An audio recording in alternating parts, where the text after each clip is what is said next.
What's up, people? So, I'm back here in my truck. Hey, let me fix this real quick. Alright. There you go. Yeah, I'm back here in my truck with another video. Question of the day. Is it a good time to buy real estate? With everything that's happening in the world, is it a good time to buy real estate? Short answer is it depends on your intention. So, I guess to dive a little bit more deeply into it, your intentions with everything in life, right? But specifically in this case with regards to investing. But your intentions dictate everything. You know, you can buy a property and lose money on it. In fact, a lot of people do. A lot of people buy real estate, and whether they know it or not, they're actually losing money. If they were to sit there and account for everything, you know, all the costs and all the fees. And actually, you guys probably hear stories or have heard stories from a lot of people who have lost a lot of money investing in real estate. You know, I know a lot of people who have lost money investing in stocks, investing in real estate, investing in commodities, investing in anything. You can lose. Of course, that's a given. But your intention dictates how you move. That was lose, how you move. All right? So, is now a good time to buy real estate? Well, what's your intention with the property? I'll give you guys an example, right? Most people think that when you buy a car or a vehicle, you know, it's considered a liability. And I would think in 90% of use cases, cars are liabilities. Cars and vehicles are liabilities. For 90% of use cases, they're depreciating assets. You put more money into them than they give you back. Okay? Cars and vehicles usually aren't a liability for my pops, for instance. All right? He has a transportation company. He doesn't really lose money on them. He uses them to the full extent, and sometimes it blows my mind. He still sells the car 4 or 5 years after he bought it and put 100,000 miles on it. He'll still sell it for more than he bought it for. All right? So cars are assets to him. But like I said, that in 95% of use cases, if you're buying a car, you're going to lose money on it. All right? Same thing with real estate. In 90% of instances, you're probably going to make money on it. But if you were going by averages, that's why see, the type of questions that people ask give a lot of insight into where they are and how they're thinking. In fact, the questions that you ask tell me everything I need to know. Okay, if you're asking this sort of question of, you know, can I lose money? Not even can I lose money. Is now the right time to buy? I'm going to guess 80% chance you don't even own any real estate. Because the answer for real is like, if you know what you're doing, it's always the time to buy. You can always make a good play. You know, like if my numbers made sense when the market was hot, why the hell wouldn't my numbers make sense when the market's cold? If anything, that's just a greater opportunity for me. On one hand, but like I said, it depends on your intentions. You know, so two people can look at the same thing and see two completely different things just based off of whatever they're bringing to it, the knowledge that they're bringing to the situation, their previous expertise, the resources that they have, the opportunities that they end up seeing from the same exact thing end up different. And one person knows that they can execute it this way. Another person can only see up to this level.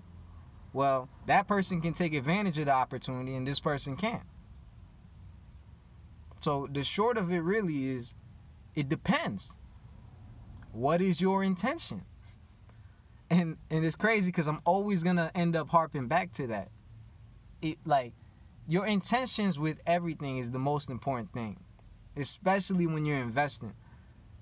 Like, how do you know whether to buy this property versus that property?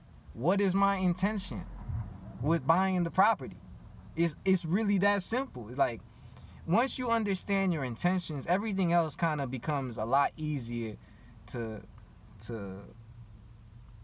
manage, to stomach, like to even navigate. Like the decision, I'll show you guys an example. Like the decisions of what to do become so much more simpler. Like once you have very clear intentions. And I'll give you an example. All right, you're looking at 2 buildings. Both of them cost $250,000. All right, one of them is a, and they both gonna give you a 10% return on your money.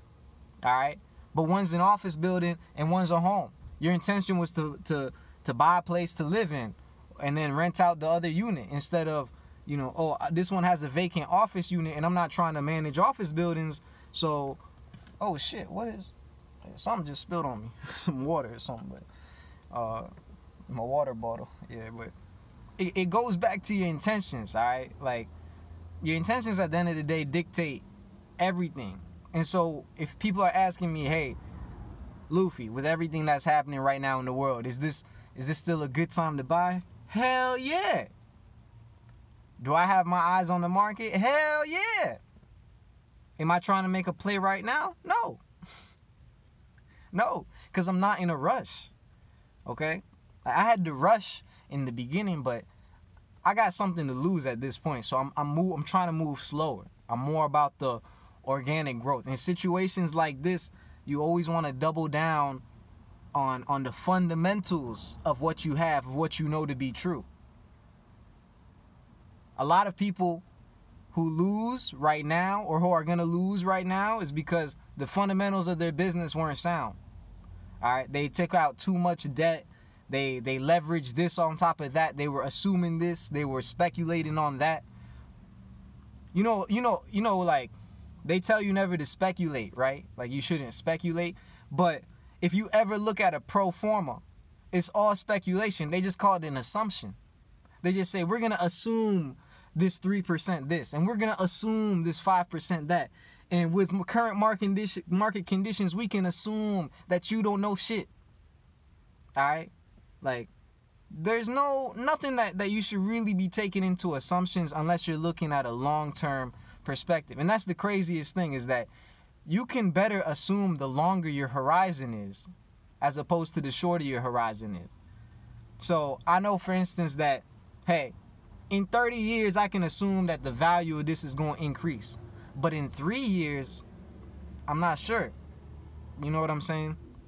There's a weird trade-off over there. But it goes, and that's something else that goes to your intention. Like, if you buying a property, how do you know which metric to value the return on?